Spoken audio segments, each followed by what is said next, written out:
Hi అండి, welcome back to our channel Ramesh multi vlogs. స్వయంభూగా వెలిసిన ఈ సుబ్రహ్మణ్యేశ్వర స్వామి క్షేత్రం ఒక్క రాత్రి నిద్ర చేస్తే ఖచ్చితంగా సంతానం కలుగుతుందని ఇక్కడ పురోహితులు చెప్తున్నారు. స్థల పురాణాలు కూడా చెప్తున్నాయి. అది ఎక్కడో ఇప్పుడు మనం చూద్దాం. ఈ ఆలయం ఆంధ్రప్రదేశ్ రాష్ట్రంలో పశ్చిమ గోదావరి జిల్లాలోని పెంటపాడ మండలంలో ఉన్న పడమర ఉప్పరు గ్రామంలో ఉంది.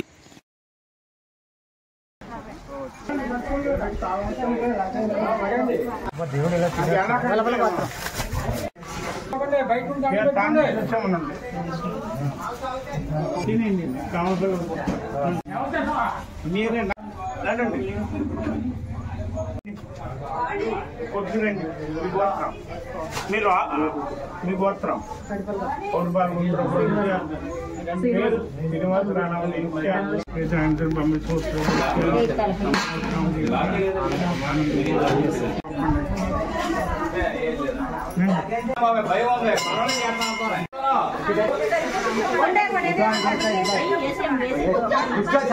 శ్రీ వల్లి దేవసేన సమేత సుబ్రహ్మణ్య స్వామి ఉప్పర గ్రామం, పెంటపాడ మండలం, ఆంధ్రప్రదేశ్.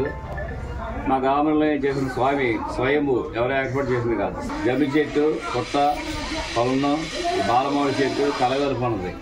స్వామిని దర్శించుకుంటాం, కోరిక కోరడం, ఆ కోరిక వెంటనే 11 వారాల లోపల ఆ కోరిక తీరడం, పిల్లలు లేని వాళ్ళకి పిల్లలు పుట్టడం కలగడం, ఉద్యోగం రావడం, రుణబాధ ఉన్న వాళ్ళు రుణబాధ నుంచి రక్షించడం, ఇతర దేశాల నుంచి కూడా స్వామిని అనుకుని మాకు ఇక్కడ అనుకున్నామండి, ఇలా పిల్లలు పుట్టారు, స్వామిని దర్శించుకున్నారు, వచ్చామని చెప్పి విశేష అలంకరణ, పెద్ద తిరుపతి నుంచి స్వామి అందరూ వచ్చి అలంకరణకి షష్ఠి దినం రోజు ఇక్కడికి రావడం, పిల్లలు లేని పడుకుంటాం కాళస్వామి కింద, మళ్ళీ సంవత్సరం తిరగకుండా ఆ పిల్లలు మెత్తుకుని వస్తామంటే మాకు ఇక్కడ చాలా ఆనందంగా ఉంటుంది.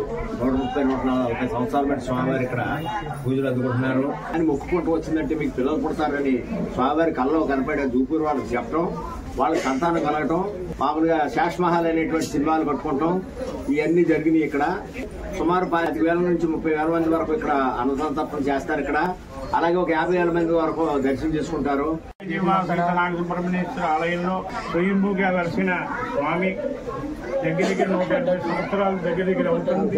ఇదే ముహూర్తం మోపుదేవు కానివ్వండి, శంకరాయపాలెం కానివ్వండి, అత్తిలి కానివ్వండి, ఆ ముహూర్తానికి కళ్యాణ మహోత్సవం జరుగుతుంది. నిర్ధార చేసి పానాసారం బట్టి ఉయ్యాల తొట్టు కానీ, సర్పాలు కానీ, పళ్ళు కానీ ఇక్కడ సంతానం కలుగుతుంది. అందుచేత రాత్రి 1 గంట నుంచి కూడా వచ్చి ఇక్కడ పడుకుంటారు. స్వప్నంలో పెట్టి వచ్చే సంవత్సరానికి పిల్లలతో బాబులతో కూడా వస్తారు. అంత పవిత్రమైన మా స్వామి ఇక్కడ సంతానం